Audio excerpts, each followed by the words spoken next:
kunting volume na. Are you ready? Naomi na sa pulang sa tungkol na das, ang Diyos ng istorya kanatong tanan. So, before we start, I would like you to bow down your heads. Magampot ang lensyon ato sa idoko ang atong mga ulo. Magampot ka. Diyos na nating nananan sa ating na sa thank you for the opportunity to every one of us to hear your word. Salamat Ginoo na hindi mo ang Diyos yung kastas na. Lord, I pray that the word, yours, Lord, matisok sa klase na. I pray for a humble spirit. I pray, O Diyos, kung isan pa ang naway, Lord, walay kahong sa pag-isturbo at sa mga samok. Inumban niya. Lord, blessing kahong. I pray that this word will never pass away. Really, Lord, ay mong beneficial sa kanan. Salamat, Ginoo, as we continue to hear your word. I pray that the Holy Spirit will minister. All the glory and honor and praises belongs to Jesus' name. Amen.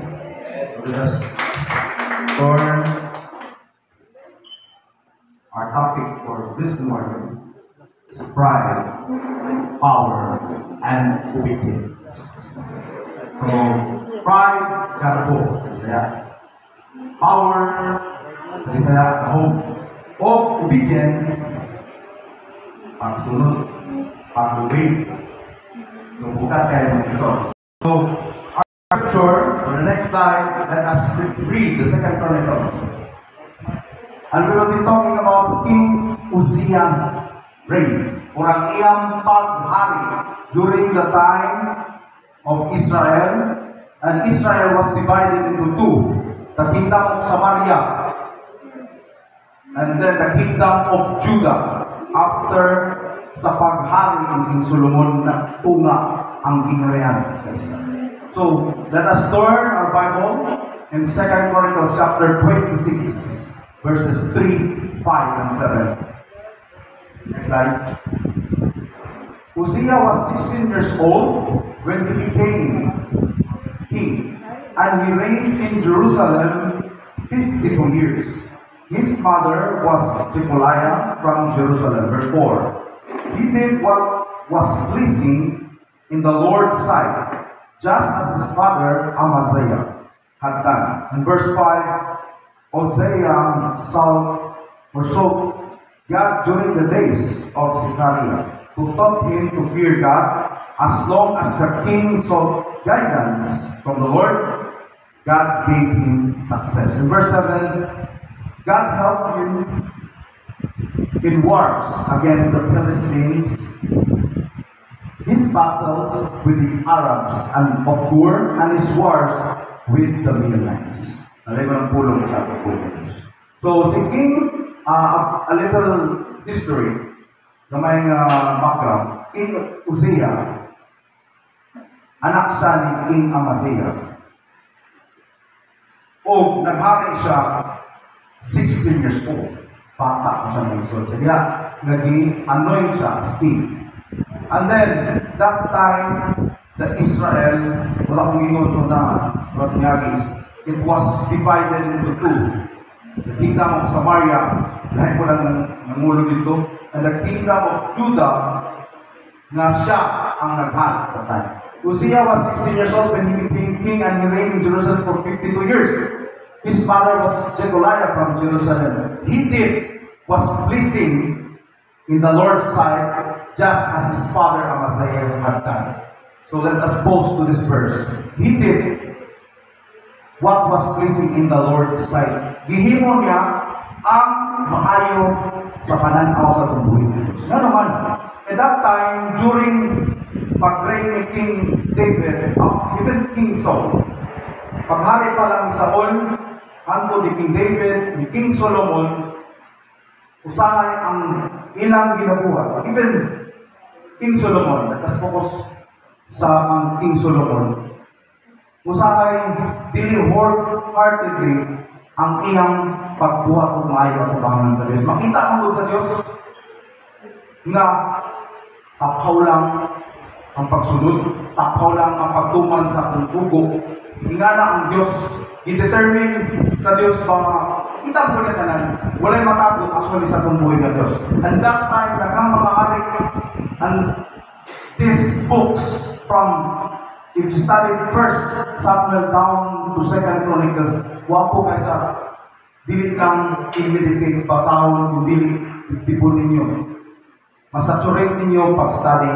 It is, dami naka-focus pa karon sa among devotional, the morning devotional. So, he did what was pleasing in the Lord's sight. Kanang maayo sa tubangan sa Diyos, dili kay binulasto tubangan sa Diyos. Unsa man to? Actually, the Israel has seen sa atong or nakasala sa buhay ng Diyos, sa diha ang misimpa sila og lain. Yes, that is idolatry. Pagsimpa og lain Diyos.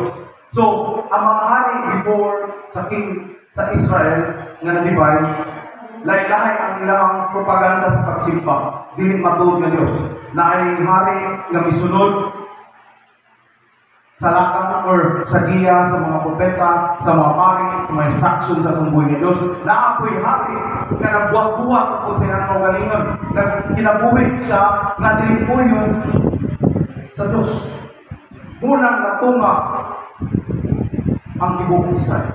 And that is a brief history of Greta sa kinabuhi ni Uzziah. He did what was pleasing in the Lord's sight just as his father Amasias had done.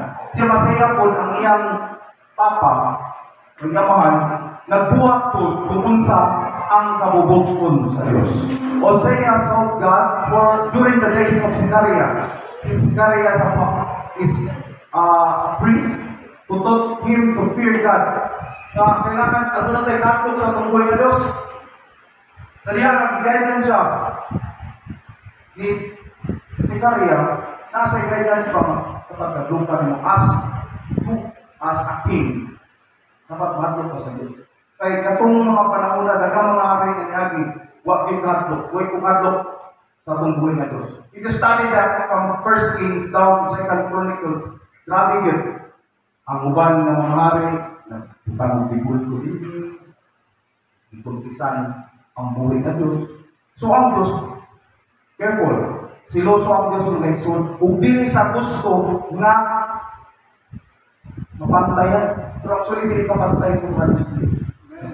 Igulog sa Diyos. Kaya dili siya gusto, siloso siya mga Lexon. Hosea so, God during the days of Zechariah, who taught him to fear God, nagluki ang Diyos, mas ipahari ka. Iprangka ni Zechariah, si King Hosea, mas ipahari ka. God ang Diyos. And as long as the king sought guidance from the Lord, God gave him success. So sa diha kami obey siya, sa diha na naminaw siya sa tambag siya pastor, tambag siya leader, siya, tagaan siya success. Tagaan siya kalampusan. So sa tuwang panahon karon ng Exodus, if we obey or listen to the man of God, and third, even sa itong family, paano pala ito na sa itong pamilya, mga Exodus, hey, mga anak, basta maminaw ka sa itong ginikanan, maayo tang kaugmaon. Pero di ka maminaw, bahala na sa batna. Ingana na siya. Basta di ka maminaw pa. If you saw, or maminaw ka sa instruction, maminaw ka kung unsa ang makaayos sa imo, then you will be successful. May mo ka successful mga Exodus. Believe it or not, klaro ang pag-istorya. Pero klaro yung mga Exodus, na doon na yung success once maminaw ka sa iyong kanan, sa iyong kulang, sa iyong leader, and even the man of God. Gusto mo sa Diyos mga Exodus na maminaw ka, hindi kayo maglingog-lingog ka. Hey, amen ba? Amen! No? And then, the next verse, God helped him in his war against the Philistines.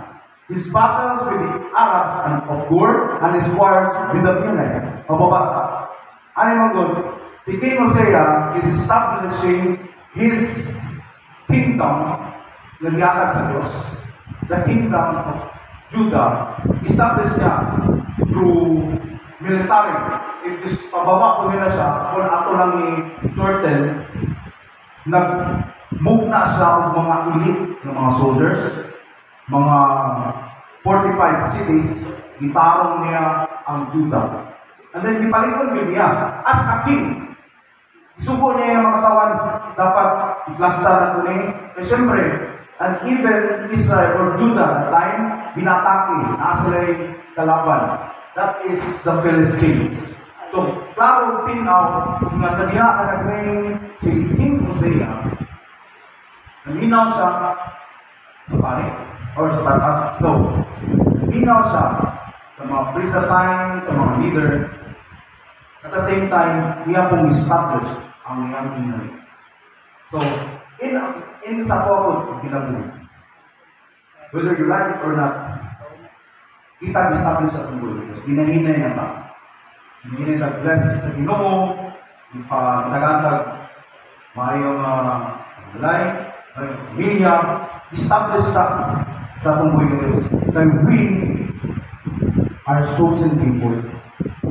Itaganta niya o kaplastaranan. So, at the same point, napuntay kailangan kumbaga, we have kingdoms or we have kailangan establish na ito sa mong kinabuhi. Napuntay kina-establish matagatlaw ang atong trabaho, atong negosyo. That is our kingdom or ang atong kailangan kipiyan sa itong buhay na Diyos. And God wants us to obey Him. Aminaw ka, listen and you will be successful. So, ina na ang gusto sa atong buhay nga Diyos. And then, this war with me and life. Ang Diyos po tabang sa mga Exxon Peter, ang sa parang yung sitwasyon. God will lead you and will help you to establish kung saan dapat establish yung pinag-ito. Suman sa inyong negosyo, tabangan sa buhay ng Diyos. Same sa kang tingin ko sa iya. I-plaster sa Diyos kung saan ang iyang ginarihan. Kung, para ito pababa. The next slide. Muna ni. After ito mag-i-plaster, biging ko siya ang iyang ginarihan. And then, minaw siya. The priest, Zechariah. And he built structures in the walls of Jerusalem, designed by experts to protect those who shot arrows and hurled large stones from the towers and the corners of the wall. His fame spread far and wide, for the Lord gave him marvelous help, and he became very powerful. So after ito ang iplasta sa Diyos, ang iyang ginarihan, muna ang pagkasila, nahimo siyang well-known. Hindi lang sa Juda, at sa Ibog Israel, o sa tanan niya makalaban, nahimo siyang powerful. Same with us. Ato ano, iskwila ka, itagan ka finance, studying, nahimo kang establish, ang Diyos magtatag warning sa inyo. Ngayon ano, whether you like it or not, God will bless us. Mga ison. O, kaibat to dia is a challenge or a testing for us. If there are blessings sa imong kinabuhi, na-ako'y testing na. After that. Pero, ang Diyos maayo. Ngayon ano, mag-warning na siya. Mga ison, nasa advance nga pahinumdum sa imo. Oy, sa kanan, nagkanda na ako establish ng negosyo, nagkanda ka pasigahan. Kaysa ay muna'y makapawala sa tuwang focus when we serve God. Mas wait ang iyong atensyon. Klaro tinaw. Ma-divert kay tungod. Busy na kayo sa akong profession, busy na kayo sa akong negosyo, busy na ko sa akong gika-bisihan. So, nga na, ang may tabok, pero ang Diyos maayo. Amen ba? Amen. Ay, mag-warning sa dalan. Kasi dalan ka. Establish ko ni. Ako nag-establish na ni sa wala. But, I will warn you, do not may ko wala. Patuo ko wala. Straight lang. Ay gusto sa Diyos. Once establish you, once you listen, gusto niya na sumayon mo. ang kaplastaran nga para sa imuha. Dili man na para sa Dios. Ang Dios gamanan, ang Dios tagiya sa tanan. Okay na na, ang imong kaplastaran, imuha na, wala gusto sa Dios, subayan din.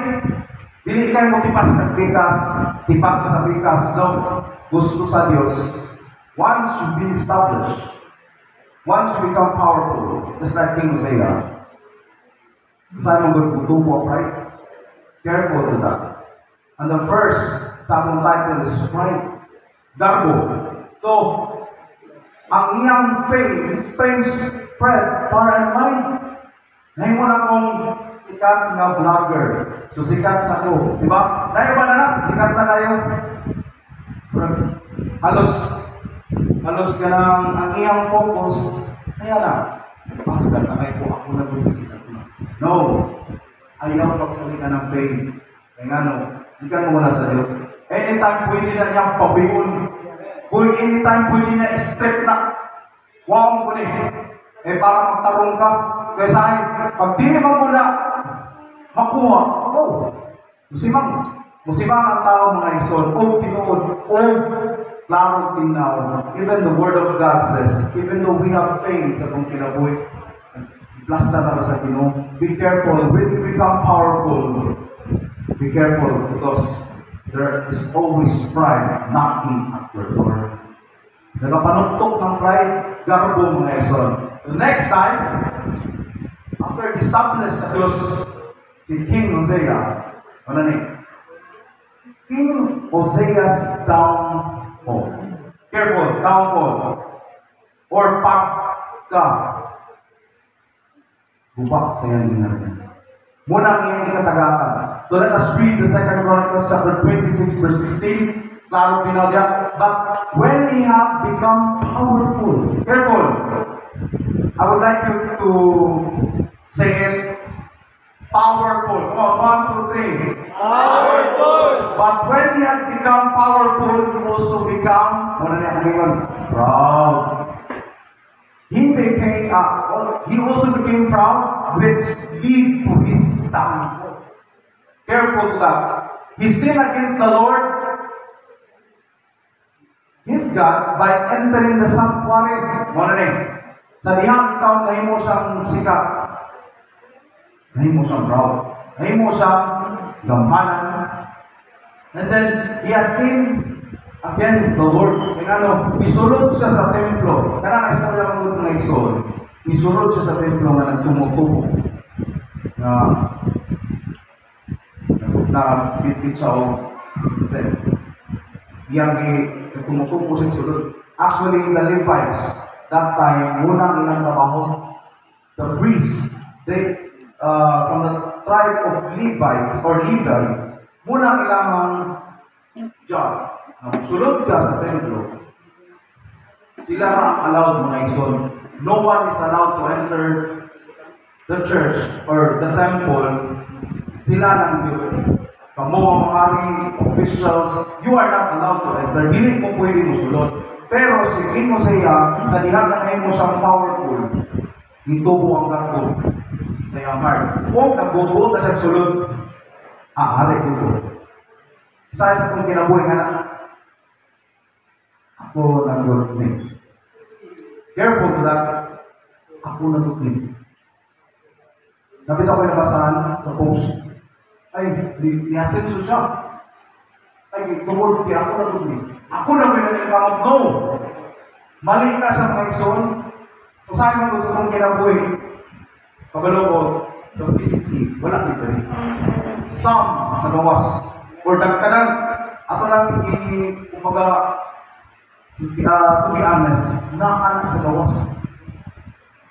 So diya ipaasensus ka sa Ginoo, anytime pwede sa matamak ng tao. Kaya natapakan ng tao. Ako, bring na siya. Ako dato ko. Sikat ko. No?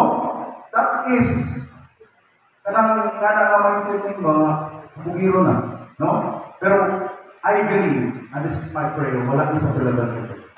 Amen. Ito pala natin bugiro. Kaya ang punta mga isol, amen? Amen. But when you become powerful, you also become proud. Which lead to his downfall. Kaya nasuko pag-ayo ang Diyos. He sinned against the Lord, his God, by entering the sanctuary of the Lord's temple and personally burning incense in the incense altar. Siya ang nagbukbuk. Usahin mang good. No. In that scenario, sa King Hosea, ang iyong naula is, yung mindset is, hari ko. Kaya na ko musulod na ng balaya. Walay makapugong sako. Pagpadala ko sundalo. Sundalo na lang. Kaya na ko i-rape niyo balay. Kaya ano, ang iyong naula, hari ko siya. But, it is a sin. Labi na kung isulod siya sa templo, huwag po siya na lang. Diretso-diretso, may parchin siya. Tulog ko rito, why mo nilabot sa kuwa, kaya ano ako ang hari. That, sa kinabuhi sa tao, sahay nga na. Piling nila out na sila, piling success, establish sa Ginoo. No way, hindi gusto ang Ginoo na. You must stay low, you must stay humble, kaya ano, mas lift up pag ka sa Ginoo. Amen ba? Let us clap our hands. Let us continue. King Hosea's punishment. Wapo kayo sa sa kaning book. So let us read 2 Chronicles chapter 26 verses 17 to 21. Azariah the high priest went in. Isunod siya. Went in after him with 80 other priests of the Lord. All brave men post. Si Azariah is the high priest. Siya ang gitugyanan nito na siya ang Pangulong Pari. Nagdala siya o 80 kabuo. Kaya mo na mga maisog na tao, all brave men. And then dili sa ordinaryo nga brave men kay muni ang gitrain o gihasa o payo ni King Hosea to lead the army. They confronted King Hosea and said, "It is not for you." Dili imong trabaho Hosea. Hosea, wala na sila ng king. Like, no, to burn incense to the Lord, hindi imong trabaho. That is the work of the priest alone. Because, kung basahan mo ang history, or basahan mo ang Bible, the Levites themselves, sila ang itugyanan ng sulod o gawas sa templo that time. That is the work of the priest alone, the descendants of Aaron, who are set apart of this work. Walang ingon na para lang din sa ilang get out of the sanctuary for you have sinned. Nakasala ka kaya sulod ka rito na tumutungo ka din o trabaho sa mong bulaton. The Lord God will not honor you for this. Grabe kayo, no? Wala na sa ingon, mahal na hari, gawas din. Mahal na hari, paligog. Gisinggitan or ako, I don't know, pero nahimo sila nagkaisugon sila. Kaya ano, din mong gawing trabaho sa hari. And then they rushed him out, and the king himself was eager to get out. Verse 20 pala. Before the incense, verse 19. Hosea was holding an incense burner, nagunit siya o incenso, nasuko pagkit ang hari.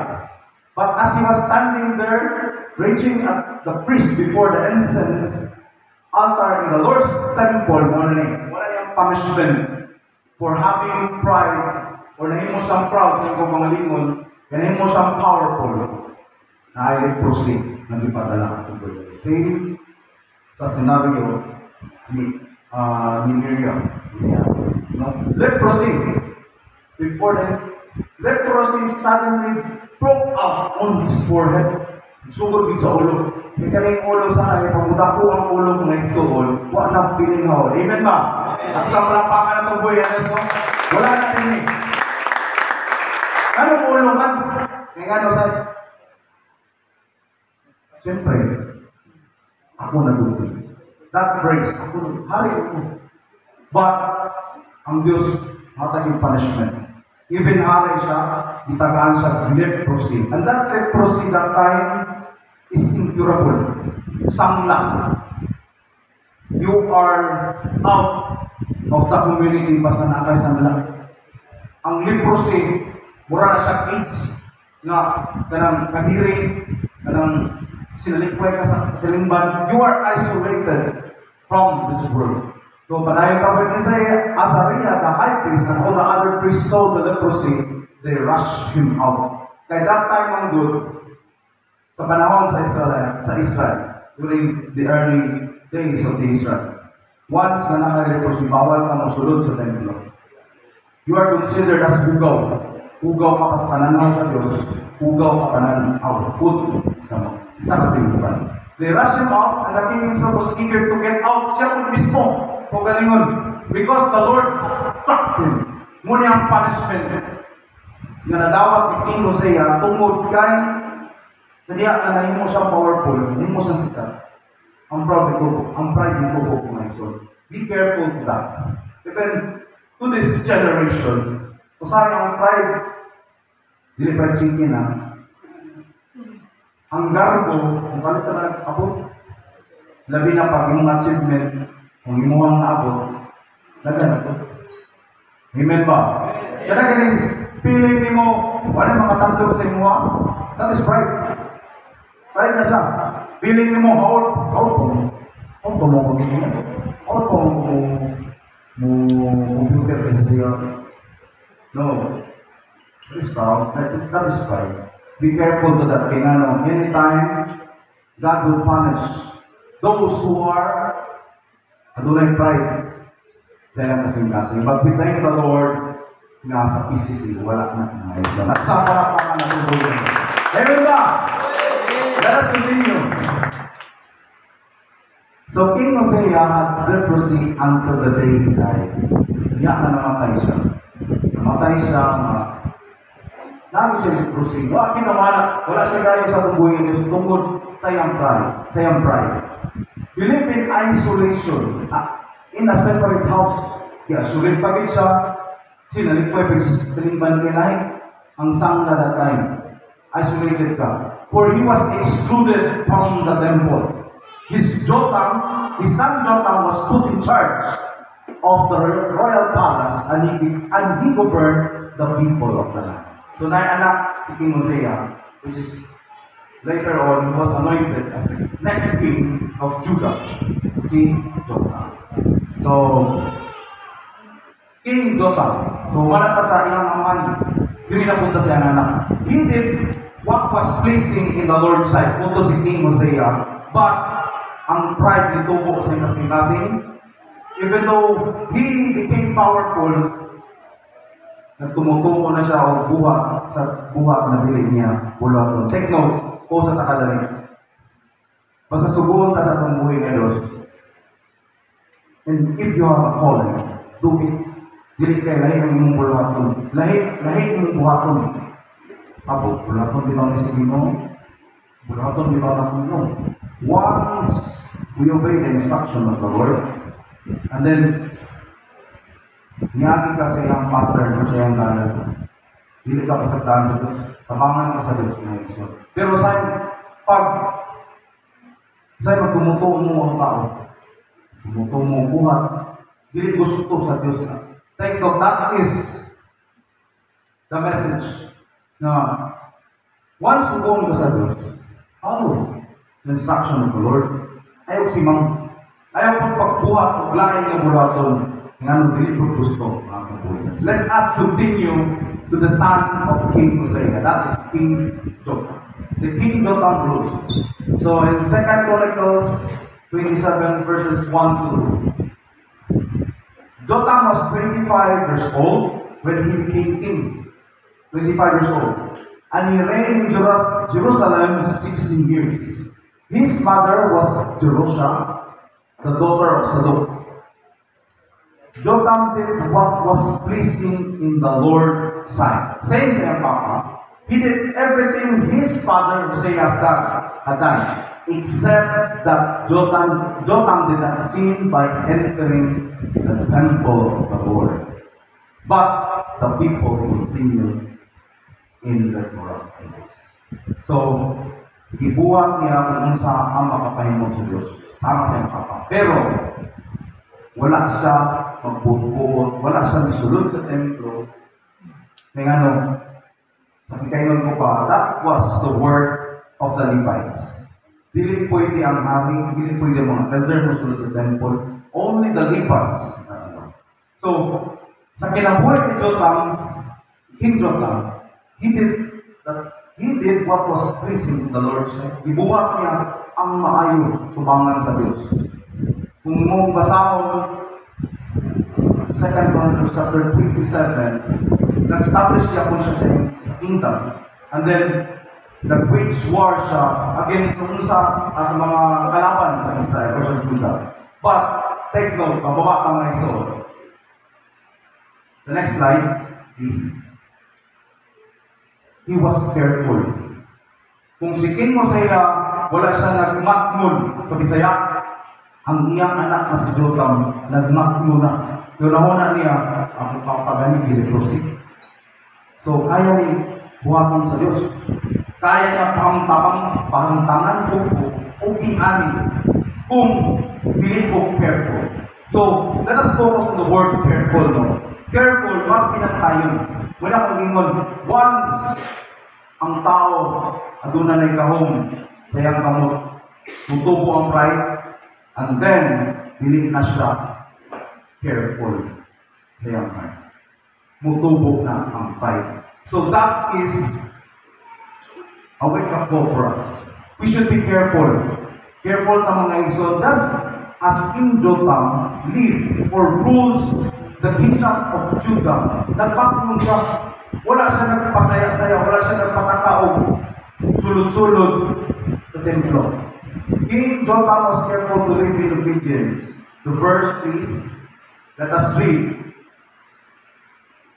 Verse 6, 2 Chronicles 27, chapter 27. King Jotham became powerful. Again, nahimo gyapon siyang gamanan. But, because he was careful to live in obedience. Ang atong title is pride. The next is the powerful. The next thing, or the next word is obedience. He was careful to live. Careful siya, o nagkinabuhi siya, na atunay obedience sa iyang una-una. Uy, I should obey God rather than them. Sa mong good, sa kinabuhi sa tao, sa ang Diyos, ang tingog sa Diyos mapaliwala. Ang tingog na sa imong kagalingon, muna to imong ginamunon. Sundon ko na ang tingog. Sundon ako na po ang conscience. Soban pa. No. We should be careful.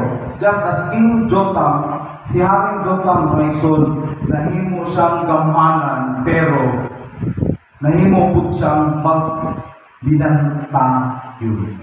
Ang binantayon ka mga son, kaya anytime, or baga, kasi unsa itong naliho, dapat careful ka. Careful to live in obedience to the Lord His God. Take note. Obedience to the Lord is God. Kinabuhi, nag-reign ka, naghari sa atong panahon na careful kayo siya na din ko magtumutumo sa tuwang dialect ng Bisaya. Kailangan din ko magtumutumo, din ko magbubuo. Kailangan binakasay para sa tuwa. Na ay trabaho mo para sa tuwa. Usahay sa tao, halos wao na tanang trabaho. Wao na tanang opportunity. Murag magpatay-patay ng trabaho. Say ba, let's be careful to our lives. Naamon tayo designated ng trabaho. Na tayo designated ng kaplastaranan, ng plaster sa Ginoo. Why settle for this? Kung man yung plano sa Ginoo, usay mong good, magbuhat na ka, usay magbuhat ang tao, o dahil nagalan. So, we should be careful. And then, we should live in obedience sa atong buhay ng Diyos. Amen ba? At isang palapakan natin buhay ng Diyos.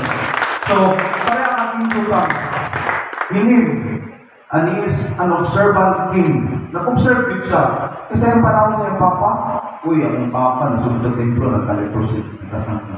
So, sa ako I will do what is kanang muli-muliyon sa itong buhay ng Diyos.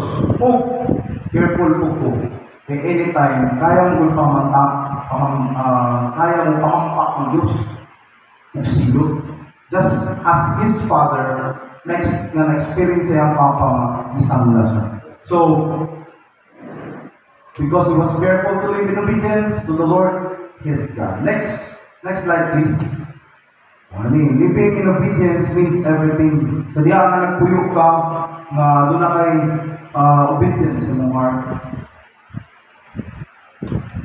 Because God will bless those who are willing and obedient. Kaya i-bless sa Ginoo. Basta mo obey ka, willing po ka. Take note the word willing. Na-willingness yung kasing-kasing mo na ba? Muna yung willing mo, Lord. Hindi rin ko. Hindi rin mo will, hindi ko diri. Kung sa'yo mangod, ang tao, kung patigbabaw ang dinig will ni Lord. Amen ba? Mas takot na ito sa hindi po. Pero, kalaglagan na ito at the end. Pero ang will ni Lord, even though it's gradual in a hinay, you will become a successful one. Kung mo niya ang imong sundon na pattern or way of the Lord, mo man niyang will. Living in obedience means everything because God will bless those who are willing and obedient. So let us turn to our verse. Next slide, please. Morning, at the time of Prophet Isaiah, and that is in the Old Testament. If you are willing and obedient, mag-partner nyo sila mga iso na willingness ni mo o obedience ni mo po. Dili lang na kay will, ako gani obey. So mahulog na, dili ka muna. Na ay willingness, if you are willing and obedient, you shall eat the fruit of the land. That is the promise of the Lord. Atong palapakan atong buhay na na ay promise ang Diyos na ay maayong butang. May supply ang Diyos. If you are willing and obedient. Pero hindi ka willing na may lain.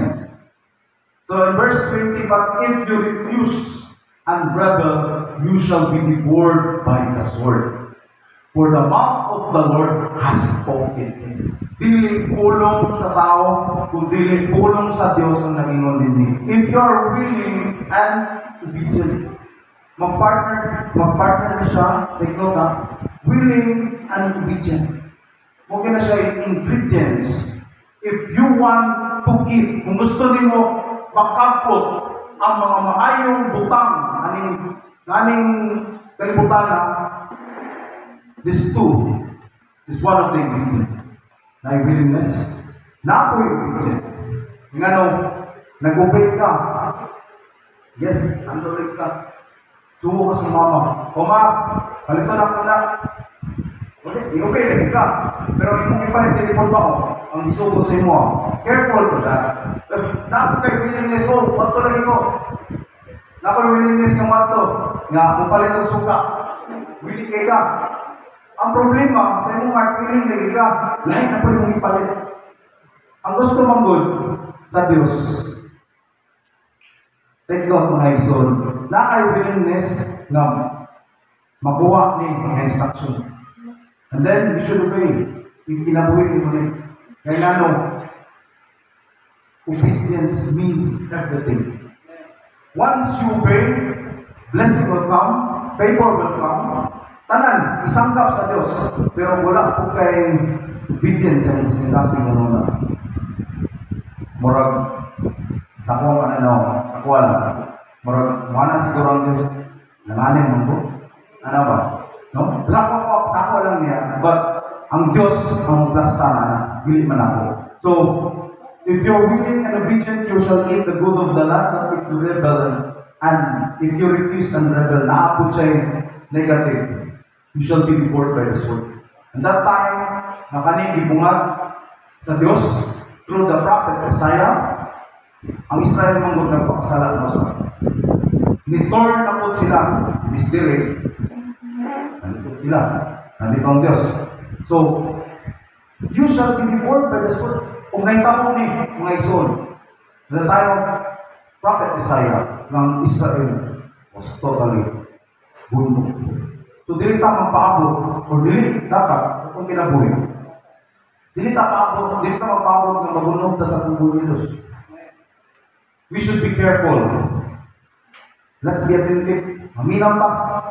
And then, natay willingness sa kong heart. And then, the obedience. Kaya nga no, munang sangkap or muna mga ingredients that you will eat the good of the land. Maayo. Maayo kay ang Diyos. Maayo po ang iyang prepare sa ito. But, the question is, are you willing and obedient? Amen ba? Amen. Willing ba ta? Amen. Amen. Ito sa malakpakan at tumbuhin ng Diyos. The sum of things, next time, may akong conclusion. Pride will lead to destruction.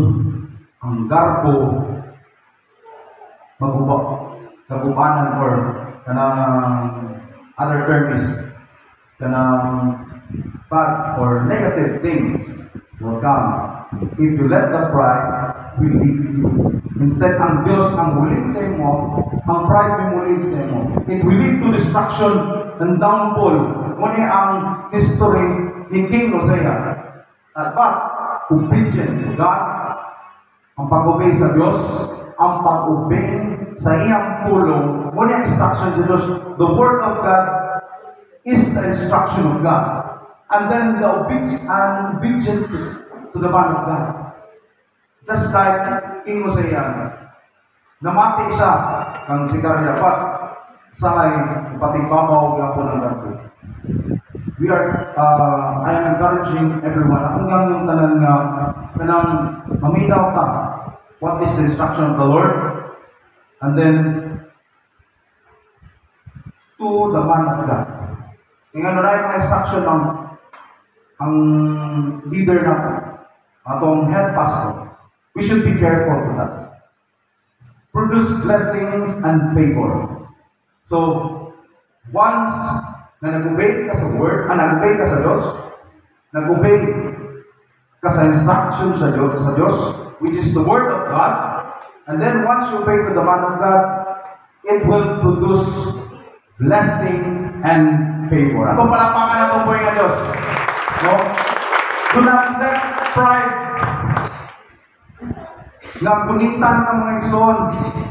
Do not let the fame or pagkasikat or ang imong pagka-powerful kaya pagunitan na, but gunitin ang pagka-obedience. Ngano, it will produce blessing and favor. And lastly, obedience will win over pride. Careful to that. Once you obey, pildihon mo ang garbo. Pildihon mo ang gina-inject sa iyo. Dili naman pride ang gina-inject sa iyo. Tagan pa. But if you obey, and you have the willingness to obey, no to pride. But we are in obedience. Glory to God. Atong palakpakan atong buhay ng Diyos. Akong gano'n ang atong head pastor for some magdugang for this message. Glory to God. Atong palakpakan atong buhay ng Diyos.